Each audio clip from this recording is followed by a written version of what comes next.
రాష్ట్ర ప్రభుత్వం 10,954 జీపీఓ పోస్టులను క్రియేట్ చేసింది. అయితే ఈ 10,954 జీపీఓ పోస్టులని గత కేసీఆర్ ప్రభుత్వం పాత విఆర్ఓలను రద్దు చేసిన స్థానంలో ఈ పోస్టులను క్రియేట్ చేసింది. అయితే ఈ పోస్టులను క్రియేట్ చేసి వీళ్ళతోటి భూభారతి చట్టాన్ని అమలు చేయాలనుకుంటుంది. ఈ భూభారతి చట్టం సంబంధించినటువంటి ఈ భూముల రికార్డ్స్ కానీ ఈ రికార్డులు కానీ ఇవన్నీ చూసేది ఈ గ్రామ పాలనా ఆఫీసర్. ఈ గ్రామ పాలనా ఆఫీసర్ని భర్తీ చేయనిక 10,954 జీపీఓ పోస్టులను క్రియేట్ చేసేసింది ప్రభుత్వం పాత విఆర్ఏ వ్యవస్థానంలో. అయితే ఇవి డైరెక్ట్ మా నిరుద్యోగులతోటి భర్తీ చేయకుండా 129 జీవో తీసుకొని వచ్చి పాత విఆర్ఓలకు అవకాశం కల్పించింది. ఈ పాత విఆర్ఏలకు అవకాశం కల్పించడం వల్ల వాళ్ళు 6,000 పైచులకు మంది ఆప్షన్లు పెట్టుకున్నారు. పాత విఆర్ఓ వాళ్ళు ఆప్షన్ పెట్టుకున్న తర్వాత ఈ రాష్ట్ర ప్రభుత్వము మొత్తం 6,000 మందికి ఎగ్జామ్ పెడితే 35% మార్కులతోటి పాస్ అయిన వాళ్ళు కేవలం 3,550 మంది మాత్రమే పాస్ అయ్యారు. మిగతా ఫెయిల్ అయ్యారు. ఈ పాస్ అయిన వాళ్ళకి మాత్రమే ఆర్డర్స్ ఇచ్చి మిగతా ఖాళీగా ఉన్నటువంటి 7,404 జీపీఓ పోస్టులని నిరుద్యోగుల భర్తీ చేసేందుకు ఈ రాష్ట్ర ప్రభుత్వము తక్షణమే నోటిఫికేషన్ విడుదల చేయాలని నిరుద్యోగుల తరఫున మేము డిమాండ్ చేస్తా ఉన్నాం. అయితే ఈ రాష్ట్ర ప్రభుత్వము ఈ పొంగులేటి శ్రీనివాస్ రెడ్డి పూటకో ప్రకటన చేస్తుండు పేపర్లలో, మా నిరుద్యోగులతో భర్తీ చేస్తాడని క్లారిటీ ఇవ్వట్లేదు. అయ్యా రేవంత్ రెడ్డి గారు, మా నిరుద్యోగుల ఓట్లతోటి మీరు గద్దెనెక్కిరు కాబట్టి మాకు న్యాయం చేయాల్సిన బాధ్యత మీకే ఉంది. కాబట్టి ఈ 7,404 జీపీఓ పోస్టులని మా నిరుద్యోగులతో భర్తీ చేసి మీరు పుణ్యం కట్టుకోండి. మా నిరుద్యోగులు మిమ్మల్ని గద్దెనెక్కించరు కాబట్టి మీరు మాకు ఆ పోస్టులను మాతోటి భర్తీ చేయని కోరుతున్నారు.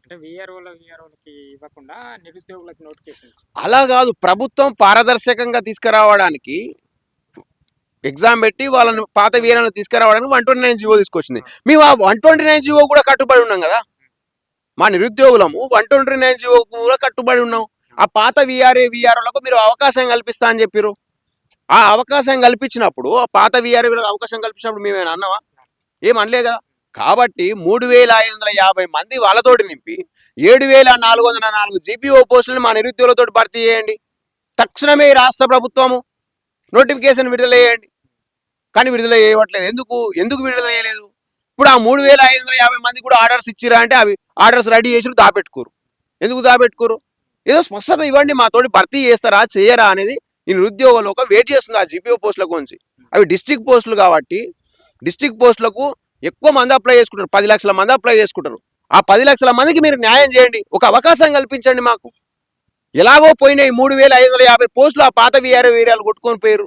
మరి మిగిలిన పోస్టులను 7,404 పోస్టులు మాతో నింపండి అంటే ఇప్పటి వరకు ఈ రాష్ట్ర ప్రభుత్వం మాకు అపాయింట్మెంట్లు ఇస్తలేదు. ఇప్పుడు వాళ్ళకి అవకాశం కల్పించింది ప్రభుత్వం అనేది. ఈ విషయంలో ప్రభుత్వం మానవతా దృక్పథంతో ఆలోచన చేసి వాళ్ళతో భర్తీ చేసింది. ఇప్పుడు వాళ్ళతోటి భర్తీ చేసినప్పుడు మేము ఏమన్నా వ్యతిరేకించినామా? సరే, వాళ్ళకి ఎన్నో పోయినా మాకు కొన్ని మిగులుతాయి అనుకున్నాం. ఇప్పుడు మాకు మిగిలినటువంటి 7,404 పోస్టులను మాతో భర్తీ చేయండి. ఈ రాష్ట్ర ప్రభుత్వం తక్షణమే నోటిఫికేషన్ విడుదల చేయండి. ఎందుకు మరి ప్రభుత్వం కానీ మినిస్టర్ గారు అని స్పందిస్తలేడు, ఎందుకు మాట్లాడట్లేదు? అయితే ఈ లచ్చిరెడ్డి పూటకోసారి పోయి లెటర్లు ఇస్తుండు. ఈ ట్రెసాకు సంబంధించి రెవెన్యూ సంబంధించి లచ్చిరెడ్డి పూటకోసారి పోతాడు, ఆ నవీన్ మిట్టల్ని కలుస్తాడు, లెటర్లు ఇచ్చేసి ఇవి ఆపుతా ఉంటాడు లాబింగ్ చేసి. మొత్తం ఆ పాత రెవెన్యూ వాళ్ళతో భర్తీ అయ్యి నిరుద్యోగులతో వద్దా అంటారు ఆ లచ్చిరెడ్డి. ఇప్పుడు ఆయన వల్ల ఆగిందా అనేది మాకు కూడా అనుమానాలు వ్యక్తం అవుతున్నాయి. కాబట్టి రాష్ట్ర ప్రభుత్వం చిత్తశుద్ధితోడు మా నిరుద్యోగుల మీద చిత్తశుద్ధిగా ఉంటే మాతోటి భర్తీ చేసినాక 7,404 పోస్టులకు ఎప్పుడో నోటిఫికేషన్ ఇచ్చేది. ఇన్ని రోజులు ఆపునా అంటే ఆపుతుందంటే అనుమానాలు వస్తున్నాయి మాకు. అందుకే ఉద్యమాలు చేస్తున్నావు. నువ్వు ఇస్తావా అయ్యావని ఒక మీడియా. ఇప్పుడు పొంగులేటి రెవెన్యూ శాఖకు పొంగులేటి అధికారిక మంత్రి ఆయనే కదా, ఆ శాఖ మంత్రి కదా. ఆ శాఖ మంత్రి స్పందించాలా. ఆ శాఖ మంత్రి ఈ జీపీఓ పోస్టులని 7,404 పోస్టులని మేము భర్తీ చేస్తామని ఆ శాఖ మంత్రి స్పందించి మాకు నోటిఫికేషన్ విడుదల చేస్తాం, ఒక ప్రకటన విడుదల చేయాలి. కానీ ఆయన అంటిముట్టనట్టు ఏదో తెలివిగా ఆ మీడియా అడిగితే తెలివిగా సమాధానం చెప్పడం అంటే ఈ ప్రపంచంలో ఈ పొంగిలేటి మీద నీకంటే ఎక్కువ మేధావులు నిరుద్యోగులు. కాకపోతే నువ్వు 1,000 కోట్లకు ఆస్తి మంత్రం అయి ఉండొచ్చు అంతే, డబ్బున్న మదం ఉండొచ్చు నీకు అంతే.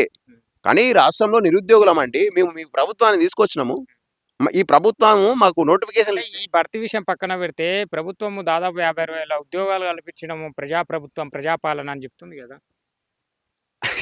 నవ్వొస్తుందండి నాకు. ఈ రాష్ట్ర ప్రభుత్వము ఆలోచన విధానం ఏందో నాకు అర్థమయ్యట్లేదు. ఇప్పుడు 60,000 పోస్టులు భర్తీ చేసినామంటే మీరు నోటిఫికేషన్లు ఇచ్చింది 12,000కే కదా! మీరు 12,000 ఉద్యోగాలే భర్తీ చేసిర్రు. మీ లెక్కలోకి వచ్చేది 12,000 ఉద్యోగాలు. మిగిలినవన్నీ గత ప్రభుత్వం వేసింది. ఆ? గత ప్రభుత్వం వేసింది. ఆ గత ప్రభుత్వం వేసిన దాన్ని మీ ఖాతాలో వేసుకోవడం ఇది కరెక్ట్ కాదు. ఈ ఈ రాష్ట్ర ప్రభుత్వము కేవలం 12,000కు మాత్రమే నోటిఫికేషన్లు ఇచ్చింది. ఇప్పుడు నోటిఫికేషన్లు ఇచ్చిన డేట్లు ఉంటాయి కదా దాని మీద. నోటిఫికేషన్ ఎప్పుడు విడుదలైందని డేట్లు ఉంటాయి కదా. ఒక రాజా పత్రాలే ఉంటాయి కదా. నోటిఫికేషన్ అంటే మామూలుగా ఏదో అది చెరిపేస్తే చెరిపోయేది కాదుగా. ఏ రోజు వచ్చింది, ఏ సంవత్సరం వచ్చింది నోటిఫికేషన్లు ఉంటాయి. అంటే మొన్న జూన్ 2 రోజు కూడా నిరుద్యోగుల విషయంలో ఈ నోటిఫికేషన్ల విషయంలో కూడా ముఖ్యమంత్రి గారు ప్రస్తావించలేదు. ఎట్లా చూడొచ్చు మరి? అయితే ఈ ముఖ్యమంత్రి గారనే ఈ మధ్య మారిపోయిందండి.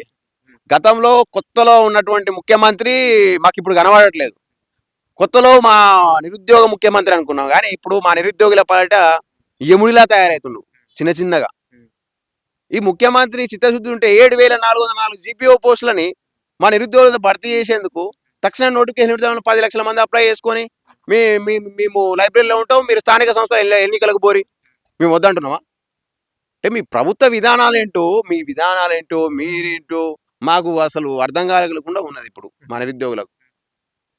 ప్రభుత్వం ఏర్పడి దాదాపు 17-18 నెలలు అవుతుంది. విద్యాశాఖ మంత్రి లేడు. అక్కడ జాబ్ క్యాలెండర్ ఊసే లేదు. ఏం చెప్తారు మరి దీని గురించి? ఇప్పుడు జాబు క్యాలెండర్ అనేది రాష్ట్ర ప్రభుత్వము రీషెడ్యూల్ చేస్తా అన్నది.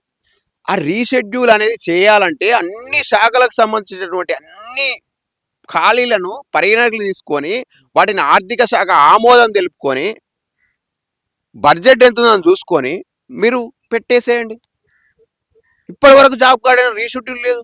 ఎందుకు లేదని ప్రశ్నిస్తే మీరు అసలు స్పందించకపోవడం ఇది కరెక్ట్ కాదు. గత ప్రభుత్వం స్పందించలేదనే మేము వాడిని ఇంట్లో కూర్చోబెట్టినాం.